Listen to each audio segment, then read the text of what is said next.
សូមស្វាគមន៍ប្រិយមិត្តអ្នកស្ដាប់ដែលបានតាមដានសម្លេងខ្មែរញូរបស់យើងខ្ញុំវិវត្តហើយមន្ត្រីជនជាតិខ្មែរមានភរិយាជាថៃលោកហ៊ុនសែនប្រកាសកំទេចទាំងក្នុងនិងក្រៅយុទ្ធសាស្ត្រ PM1 ត្រូវបានថៃបំផ្លាញដោយរឿងនេះពេលណាស់យើងឃើញថាជនបង្កប់នៅក្នុងស្រុកខ្មែរមិនតិចនោះទេសម្រាប់សង្គ្រាមមួយនេះបានធ្វើឲ្យទស្សនវិជ្ជានយោបាយចលាចលខ្លាំងណាស់ព្រោះថាមន្ត្រីរបស់លោកហ៊ុនសែនបានមានជនជាតិជាថៃច្រើនហួសពីការស្មានរបស់លោកហ៊ុនសែនពេលនេះលោកហ៊ុនសែនគិតបែបណាថាតើមួយណាក្បត់ជាតិទៅថាតើវានឹងคล้ายទៅបាននៅព្រឹត្តិការណ៍ដួលរលំអំណាចទេពេលនេះចារកម្មថៃមានសញ្ជាតិជាខ្មែរថាតើលោកហ៊ុនសែនគិតយ៉ាងណានេះជាការពិតកំពុងคล้ายទៅជាបញ្ហាឈឺក្បាលរបស់លោកហ៊ុនសែនចង់មិនចង់គឺលោកហ៊ុនសែនបន្ថយសត្រូវមិនមែនចង់សត្រូវបន្ថែមពីបរិបទនយោបាយសង្គ្រាមនោះឡើយតែ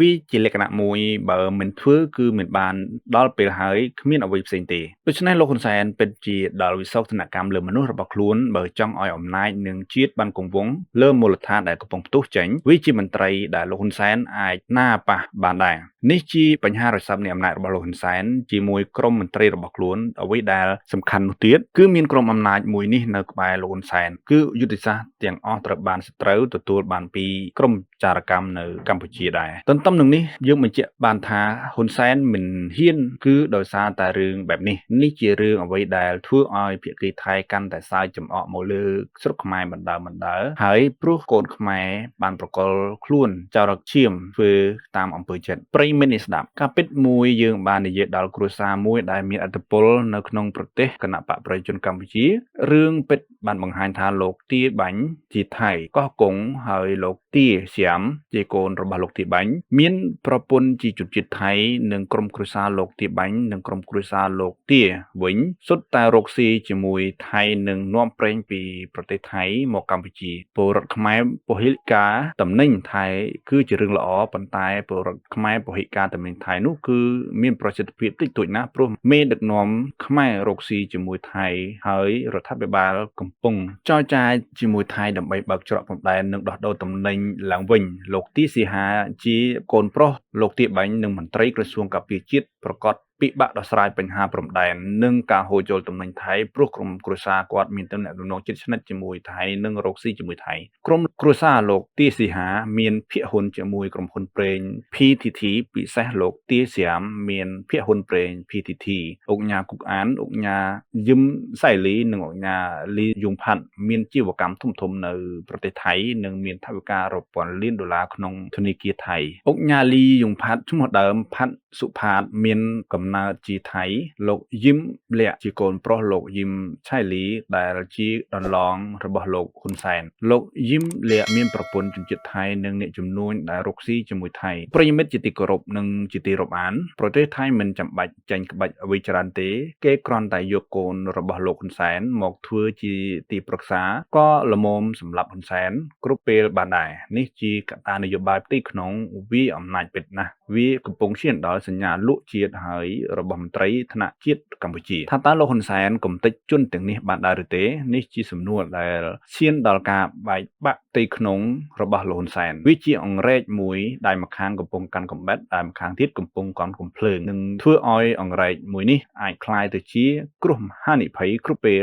បានសម្រាប់អំណាចរបស់លោកហ៊ុនសែននិងអធិបតេយ្យជាតិកម្ពុជាយើងបានដឹងហើយថាសង្គ្រាមមួយដែលត្រូវបានលាតត្រដាងមុននឹងចេញមុខវាស្ថិតនៅក្នុងស្ថិតិភាពសកម្មឈានដល់អសកម្មវាជាប្រមុនអំណាចស្មើនឹងធ្វើឃាតខ្លួនឯងនេះជាសញ្ញាដែលលោកហ៊ុនសែនមិនបានគិតដល់តម្លៃមួយនេះក៏ព្រោះតែអំណាចតែប៉ុណ្ណោះការយល់ដឹងរបស់លោកហ៊ុនសែនបានធ្វើឲ្យនយោបាយស្ថិតនៅក្នុងចន្លោះសង្គ្រាមការវាយប្រហាររបស់ទ័ពខ្មែរស្មើនឹង0ដោយកត្តាចារកម្មមកពីជនជាតិខ្មែរបម្រើបរទេសនេះជាទង្វើក្បត់ជាតិរបស់ពួកគេប្រសិនបើលោកហ៊ុនសែនមិនធ្វើវិសោធនកម្មលើមន្ត្រីជំវិញខ្លួននោះទេមិនអាចការពារដែនអធិបតេយ្យបានដែរនេះជាការពិតដែលខ្លួនលោកហ៊ុនសែនតែងតែប្រកាសថាកម្ពុជាមានតែលោកទេគ្មានរូបនិងមានសង្គ្រាមពេលនេះយ៉ាងណាដែរគ្មានឬមានក៏សង្គ្រាមវាកើតឡើងដែរនេះជាបញ្ហាមួយដែលកំពុងឈានដល់ការពារជាតិតែក្នុងជាតិសុទ្ធតែជាចារកម្មរបស់ថៃថាតើហ៊ុនសែនមានយុទ្ធសាស្ត្រកំទេចក្រុមនេះបែបណា នៅពេលខាងមុខប្រិយមិត្តជាទីគោរពនិងជាទីរាប់អានឬខ្លះហ៊ុនសែនបានក្លាយទៅជាទីងងទៅហើយព្រោះអ្វីៗគ្រប់យ៉ាងមិនមែនកើតឡើងដោយសារខ្មែរគឺថៃជាអ្នកបង្កើតវារឿងព្រំដែននៅពេលបាត់ទាហានថៃវាជាអ្នកធ្វើប៉ុន្តែនៅពេលបើកមកសុំចចាដូច្នេះកម្ពុជាមិនអាចទទួលយកបានដាច់ខាតកម្ពុជាមានកិត្តិយសសេចក្តីថ្លៃថ្នូរកម្ពុជាមិនទៅបាក់មុខជាមួយទេសម្ដេចបន្ថែមថាបើគ្មានការសន្ទនារវាងថ្នាក់ដឹកនាំទេនៅថ្ងៃនេះកម្ពុជាអាចបាត់នៅទូទាំងព្រំដែនទៅលើការនាំចូលបន្លែនិងផ្លែឈើប៉ុន្តែបើថ្ងៃនេះថៃមិនព្រមបើកច្រកឲ្យដូចដើមថ្ងៃស្អែកកម្ពុជានឹងអនុវត្តទូទាំងព្រំដែនដោយហាមឃាត់ការនាំចូលបន្លែនិងផ្លែឈើខ្លឹមសារខាងលើបានធ្វើឲ្យថៃខាងកាន់តែខ្លាំងឡើងព្រោះអត្ថន័យក្បាច់ពីគោលនយោបាយរបស់ខ្មែរនៅពេលនេះដែលខ្លឹមសារដែលអ្នកបានលើកឡើងហាក់ដូចជាដកស្រង់ចេញពីសេចក្តីថ្លែងការណ៍ឬសរកថារបស់អិសរាជជននយោបាយ